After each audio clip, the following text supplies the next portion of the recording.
Olá, amigos da TV Nova Luz e demais redes associadas.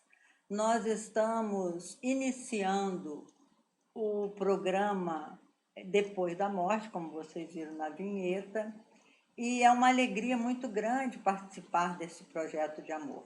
A TV Nova Luz, a TV foi criada para iluminar o seu dia, o nosso dia. É uma TV cuja vocação é ser um centro espírita virtual que você possa acessar em qualquer momento da sua vida. Este programa está sendo gravado. Normalmente, nós fazemos esse programa ao vivo, às segundas-feiras, das 21 às 21h30. E este está sendo gravado porque, por motivo de viagem, não poderei estar gravando ao vivo no local de viagem onde eu vou, tá bom? Na semana passada, nós introduzimos já a quarta parte do livro Depois da Morte, de Leon Denis, em que ele intitulou de O Além. E no Além, nós falamos sobre a vida no espaço, o inferno, os demônios, que cada um constrói o seu próprio inferno quando age distraído das leis de amor do nosso Pai Celestial. Então, ao se surpreender na dimensão espiritual com as mãos vazias, ela cria o seu próprio inferno e a necessidade de recomeçar. Falamos também dos demônios, os demônios que por muito tempo acreditávamos serem seres perversos que habitavam os infernos. O demônio seria aquele anjo mau, digamos assim, os anjos decaídos. E Leon Denis, na sua pesquisa, disse que demônio vem da palavra daimon, que quer dizer anjo da guarda. Sócrates chamava o seu anjo protetor, o seu guia espiritual, de daimon, ele tinha o seu daimon. E para nós da doutrina espírita, o demônio é um irmão nosso, um irmão equivocado, que um dia também será anjo. Porque se o mal existisse na mesma proporção do bem, se existisse o Deus do mal, então nós não poderíamos crer num Deus único, criador de todas as coisas. Então, esse demônio são irmãos nossos que fizeram a opção pelo mal, que o mal por si só não existe, ele é transitório. Um dia ele será bem. No dia de hoje, nós vamos falar dessa mesma parte do Leon Denis, né, do Depois da Morte. Nós vamos falar sobre livre-arbítrio, justiça da reencarnação, solidariedade e responsabilidade. O que é o livre-arbítrio? Dizem os espíritos, disseram também a Denis, que nós recebemos do nosso Pai a liberdade de escolha, o livre-arbítrio, mas não uma liberdade total, uma liberdade que necessita da responsabilidade. Então, existe um certo determinismo na nossa vida. Nós temos liberdade desde que as nossas ações sejam coerentes com a vontade do nosso Pai. Se as nossas ações forem contrárias às leis de Deus, por amor a nós mesmos, os espíritos amigos colocam um certo determinismo na nossa vida. Então, como é que nós podemos explicar esse determinismo? Quantas vezes a gente deseja realizar alguma coisa e aquilo não dá certo? Então a gente às vezes fica com raiva, né? Nossa, eu queria tanto ter conquistado isso, eu queria tanto ter feito aquela viagem, eu gostaria tanto de fazer determinado curso e acaba que não dá certo. Porque existe um certo determinismo, ou seja, um pacto do nosso anjo guardião, do nosso guia espiritual com Deus, que obstaculiza de alguma forma a conclusão daquele fato desejado, porque sabe que aquele fato não é bom para a nossa vida. Mas nós temos liberdade. No nosso pensamento, nós temos nosso pensamento livre. Ninguém pode colocar ponto final no pensamento humano. O ser humano foi criado simples e ignorantes, mas com potencial do amor e da sabedoria, que são as asas que ele recebe de Deus, como filho de Deus, feita a sua imagem e semelhança, são as asas que nós recebemos para alçarmos voos em outros planetas que também são habitados, né? Há muitas moradas na casa do meu pai. Gosto muito de repetir isso, meus irmãos, porque é muito bom a gente pensar na grandeza da vida.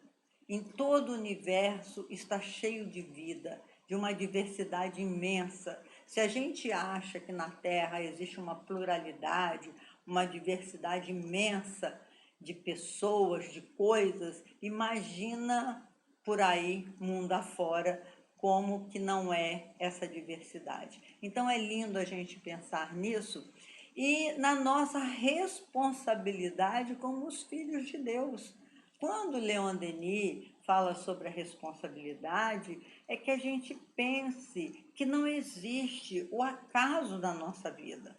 Nós voltamos à Terra, ou às vezes estamos aqui pela primeira vez, que existem espíritos que estão aqui, como dizem os nossos amigos espirituais, que estão aqui pela primeira vez. Vieram de outras galáxias, de outros mundos e reencarnam na Terra porque precisam do conhecimento dessa escola, né? Nós encaramos os mundos habitados como escolas. E para vir à Terra existe um planejamento assim enorme que o espírito, o reencarnante, tem oportunidade de conhecer antes mesmo de reencarnar. Quando Leon Denis, em tour, na sua reunião mediúnica, perguntava isso aos espíritos, eles diziam, não, antes de nós retornarmos à Terra, a gente fez uma preparação, a gente fez um programa. Veja bem, meus irmãos, se a gente vai, por exemplo, se a gente programa uma viagem, programa umas férias, né? Você planeja quanto que você vai gastar, quanto dinheiro você vai levar no bolso, você planeja quantos dias você vai passar nesse lugar, tem que ver um lugar de você morar, um hotel ou uma casa de amigo, você planeja tudo. Você não vai assim com a mochila nas costas, numa aventura, sem saber se você tem dinheiro para passar por essa aventura, né? Eu sei que muitas pessoas vão e às vezes aprendem muito também. Mas quando a gente vem à Terra, a gente traz tudo planejado. Primeiro porque nós temos que passar pelo ventre de uma mulher. Temos que escolher uma pessoa, uma mulher, que queira ser a nossa mãe. Temos que escolher uma pessoa que possa ser o nosso pai. Uma pessoa do sexo masculino e uma pessoa do sexo feminino, para que nós possamos reencarnar na Terra. Então, existe todo um trabalho, uma programação que nós temos que realizar antes de vestir o corpo da carne. Por isso é importante a gente falar, como diz Leon Denis, que nós estamos todos interligados, não só com os habitantes da Terra, mas também com os habitantes da nossa galáxia, de outras galáxias, de todo o universo. Essa coisa é tão séria que Leon Denis diz, não se toca numa flor sem incomodar as estrelas, porque todas as nossas ações provocam uma reação. É como você jogar uma pedra dentro da água, a pedra entra na água e aquilo produz ondas. A nossa energia, as nossas escolhas também produzem ondas que atingem a todos os seres, a todas as criaturas de Deus. E atinge também a terra onde nós habitamos. Hoje nós sabemos que tudo é energia. A nossa energia tem uma influência nessa energia geral. E Leon Denis examina muito a lei de causa e efeito. Essa lei é uma lei da ciência, onde se diz que todo efeito tem uma causa. Se o efeito é inteligente, a causa certamente é inteligente, porque o efeito representa a causa. Por exemplo, se eu vou produzir uma mesa, por exemplo, que é um efeito, né? Fazer uma mesa como essa que eu me encontro aqui, ou pintar um quadro como esse que eu pintei aqui. Quando a gente vai fazer qualquer coisa, nós precisamos de remontar a causa desse evento. Por que que eu vou pintar esse quadro? Onde que eu vou colocar esse quadro? O que que eu vou utilizar nesse quadro, né? E todas as coisas que eu utilizei, falando assim de um quadro, são coisas feitas de forma inteligente, que são as cores, são as tintas, são os pincéis, e o resultado é o efeito. Então, por exemplo, o universo já se provou que ele é todo inteligente. Se ele é todo inteligente, se tudo se encaixa, se tudo funciona de forma inteligente, quem criou esse universo há que ser uma pessoa inteligente. Para um efeito inteligente, uma causa inteligente. E assim é tudo na vida. Por isso que nós falamos que Deus é a causa primeira de todas as coisas. É a inteligência suprema do universo. A partir de qualquer coisa que a gente vê em torno da nossa vida, a própria vida é um efeito inteligente. Porque olha para o seu próprio organismo. Como que é tudo muito inteligente, as células, né? Os órgãos, como que funciona tudo interligado e tudo de forma inteligente. Tanto é que quando para o coração, a sua mente pode continuar funcionando, mas o seu todo já não funciona mais no processo, porque uma coisa está interligada à outra. Por isso, Emmanuel fala também que quando um homem se levanta, a humanidade levanta com ele. Vou só lembrar vocês, meus irmãos, que nós estamos fazendo um programa gravado, mas que neste dia deste programa, que é 14 de outubro, eu vou estar no chat para a gente conversar como nós fazemos quando estamos ao vivo. Ele está sendo gravado, mas nós vamos interagir com vocês no chat e vamos responder as perguntas. Nós vamos estar ou em Los Angeles ou no México, porque é onde moram meus filhos, eu tenho que ir lá resolver assuntos familiares. Eu vou estar conectado com vocês no horário do Brasil, às 21 horas, para a gente falar a respeito disso. E outra coisa que Kardec não, Leon Denis fala nessa parte do livro Depois da Morte, é em que se baseia a justiça da reencarnação. Por que nós acreditamos na reencarnação? Porque, segundo os espíritos, a encarnação, a reencarnação, é a chave da justiça divina. A gente se baseia na justiça divina. Porque hoje em dia nós sabemos que a criança, o bebê, ele não nasce uma folha em branco. Ele nasce com muitas conquistas que ele traz das suas múltiplas existências, que nós não temos só uma existência. Nós temos múltiplas existências, apenas uma vida e múltiplas existências. Então, quando você vê essas diferenças de conquistas morais que as pessoas apresentam, a diferença das conquistas intelectuais também e até espirituais, que hoje a gente tem a inteligência espiritual, né? Quando a gente vê a diferença que a humanidade, o ser humano apresenta, até entre os animais, a gente percebe que isso só pode ser possível com a justiça divina. Por quê? Deus não daria para um diferente do que dá para o outro, senão ele seria um pai injusto.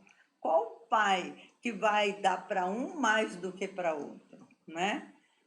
O nosso Pai Celestial nos criou de forma igual.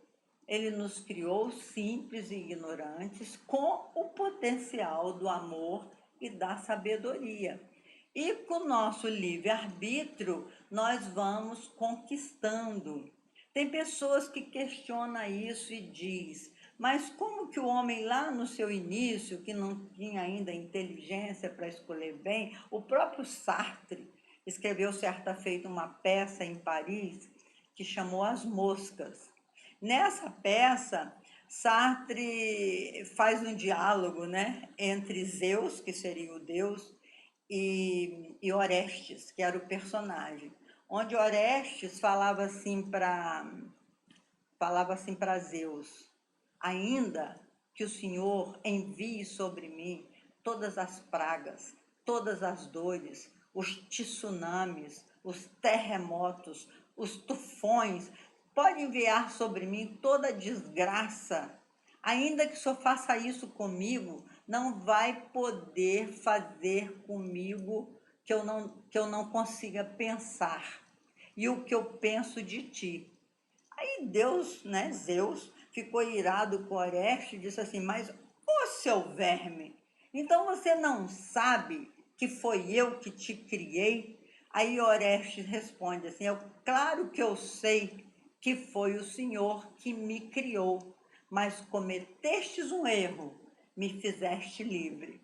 Então esse diálogo é tão interessante, meus irmãos, é uma peça, claro, para criticar, né, a doutrina espiritualista e, ao mesmo tempo, enaltecer o existencialismo, né? O materialismo, o existencialismo.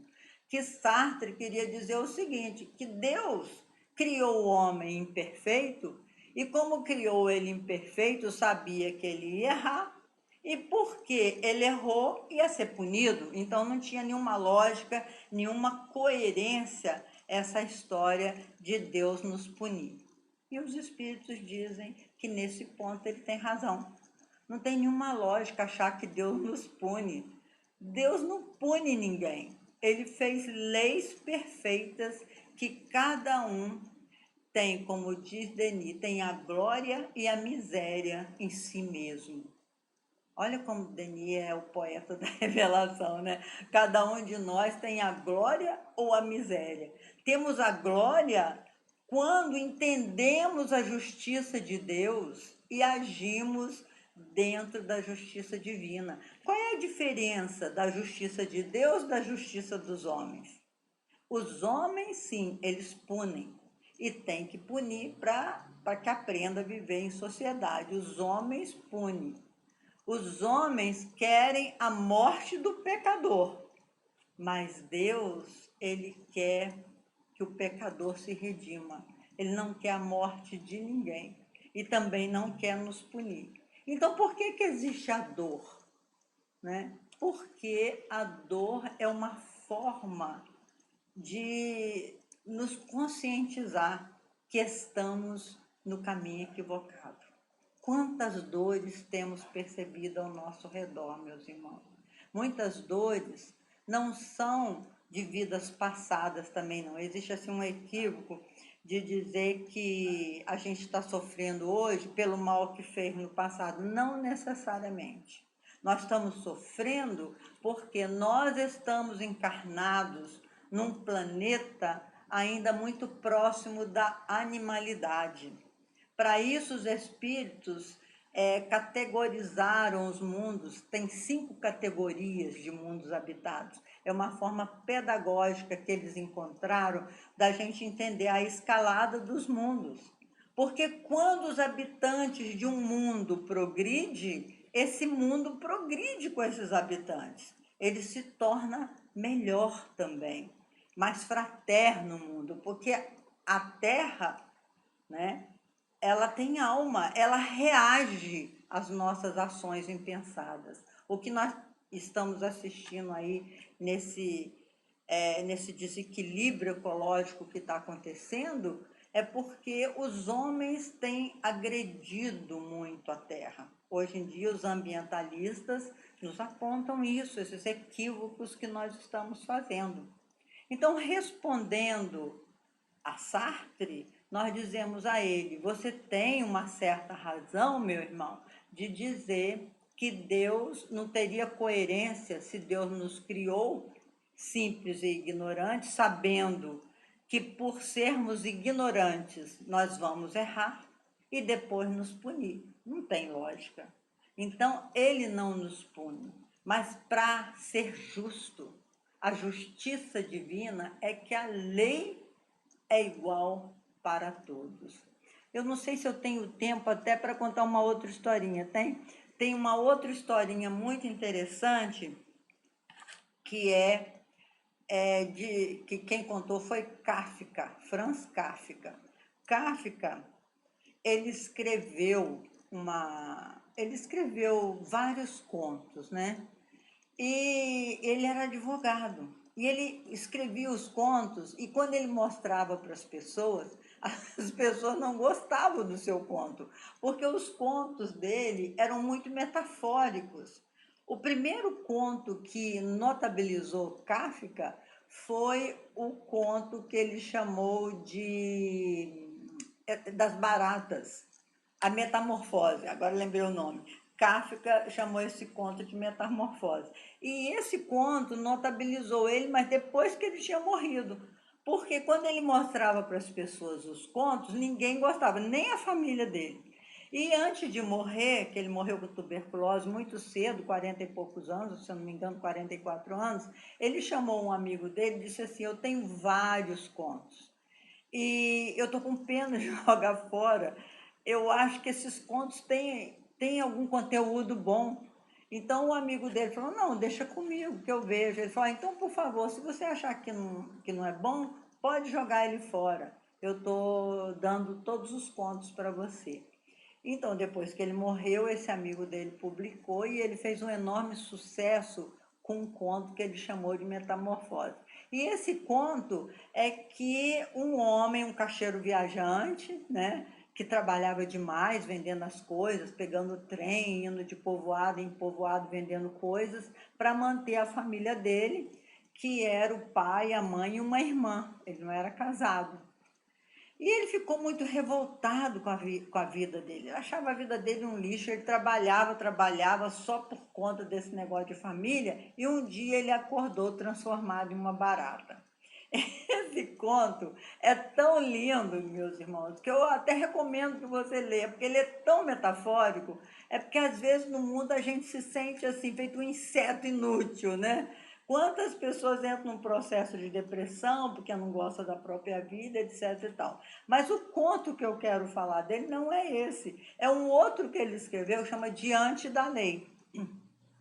Nesse conto, Diante da Lei, Kafka diz que um homem rural ficou muito desejoso de conhecer a lei de Deus. Não, ele não falou que é lei de Deus, ele falou conhecer a lei. A gente que imagina, né, cada um lê o conto e interpreta com seu próprio conteúdo. Aí ele falou: eu quero conhecer a lei. E ele foi para o portal da lei. Chegando no portal da lei, ele viu um porteiro lá naquele portal, todo iluminado, escrito Portal da Lei, né? E ele chegou para o porteiro e falou: eu queria conhecer a lei.